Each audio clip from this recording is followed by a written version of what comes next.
Hello IBS family, কেমন আছেন সবাই? আশা করি ভালো আছেন। আমিও ভালো আছি আল্লাহর রহমতে।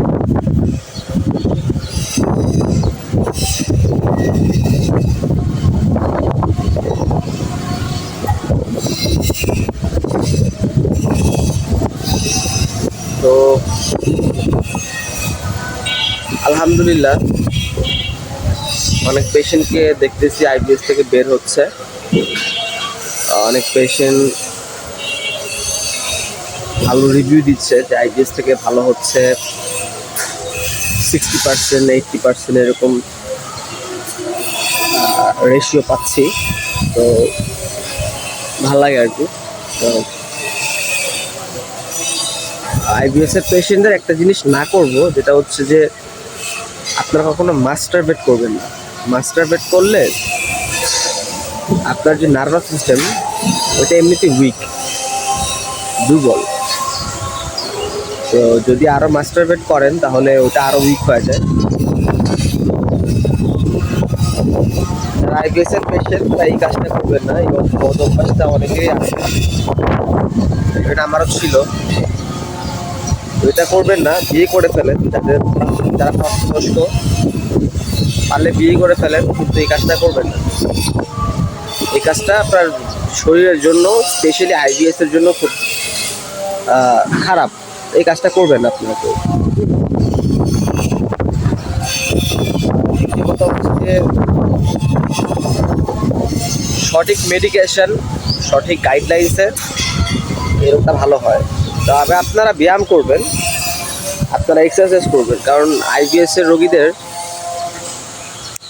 ব্যায়াম করাটা খুব দরকার। কারণ ব্যায়াম করলে শরীরটা ফ্লেক্সিবল হয়, শরীরের ফ্লেক্সিবিলিটি বাড়ে এবং আপনার ভালো। এটা আইবিএস এর পেশেন্টদের জন্য ব্যায়ামটা খুব ভালো। প্রাণায়াম যেটা, আর ব্রিদিং এক্সারসাইজ যেটা, শ্বাস প্রশ্বাসের ব্যায়াম, ওইটা তো জানেনই, খুবই ভালো। এটা আইবিএস এর পেশেন্টদের জন্য খুব ভালো। এটা করলে আপনার সিম্প্যাথেটিক নার্ভাস সিস্টেমটা প্যারাসিম্প্যাথেটিক মোডে যায়, মানে হচ্ছে আইবিএস এর জন্য বেনিফিশিয়াল ওটা। তো এটা করবেন।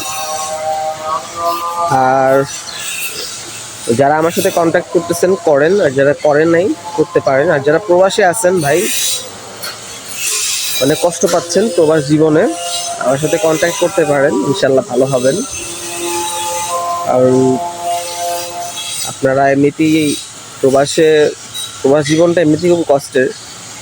এর মধ্যে যদি এরকম একটা দুরারোগ্য ব্যাধি হয়, তাহলে তো আরও নাকানে চুবানি খাইতে হয়। তো যারা প্রবাসে আছেন কন্ট্যাক্ট করতে পারেন, ইনশাল্লাহ হেল্প করা যাবে।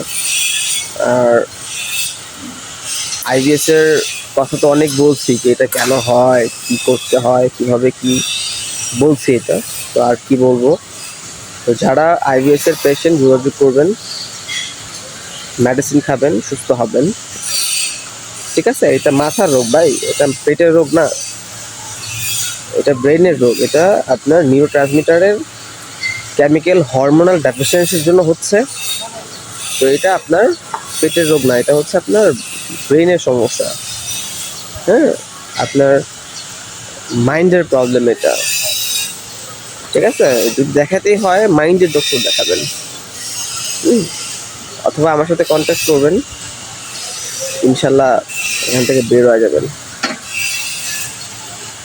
আর আপনারা আরেকটা কাজ করবেন, সেটা হচ্ছে সকালবেলা 1 গ্লাস পানি নেবেন। 1 গ্লাস পানির মধ্যে লেবু চিপে লেবু দিবেন, 1 কোয়া লেবু দিবেন, 1 চামচ মধু দিবেন, আর একটু আদা ছেঁচে একটু আদা দিবেন, দিয়ে ওইটা চামচে নাড়া খায় ফেলবেন। দেখবেন যে এটা আপনার পেটের জন্য খুব ভালো কাজ করতেছে। ওটা গাট হেলথের জন্য ভালো। ইভেন আপনার টেস্টোস্টেরন লেভেলও বুস্ট হবে। তো এই কাজটা করবেন। আর যারা ক্রনিক রোগী, আইবিএস এ অনেক দিন ধরে ভুগতেছেন, আমি ভাই 7 বছর ভুগছি ভাই। 7 বছর ভুগে এখন ভালো হয়েছে, 3 বছর যাবো, মাফ করছে আল্লাহ। তো যারা আইবিএস এর পেশেন্ট, যোগাযোগ করতে পারেন, ইনশাল্লাহ ভালো হবে। এটা ব্রেনের রোগ। এটা serotonin, dopamine, endorphin, oxytocin, melatonin, epinephrine, norepinephrine, এগুলোর ঘাটতি হলে এই রোগটা হয়। হ্যাঁ, it's not your stomach problem, এটা আপনার মাইন্ডের প্রবলেম। আশা করি বুঝতে পারছেন। যারা যদি ভাই পেটের রোগী হইতো, যদি এটা পেটের রোগী হইতো, এত বছর কি পেটের রোগ থাকে? অটোমেটিকই তো ভালো হয়ে যেত। ইটস নর্মাল না? এটা পেটের রোগ না বিধায় এটা আপনার দীর্ঘস্থায়ী হয়ে যাচ্ছে, বা এই রোগটা আপনার ক্রনিক, বা এটা আপনার শরীরে বাসা বেঁধে গেছে। সো ভাই কন্ট্যাক্ট করেন, ইনশাল্লাহ ভালো হবেন।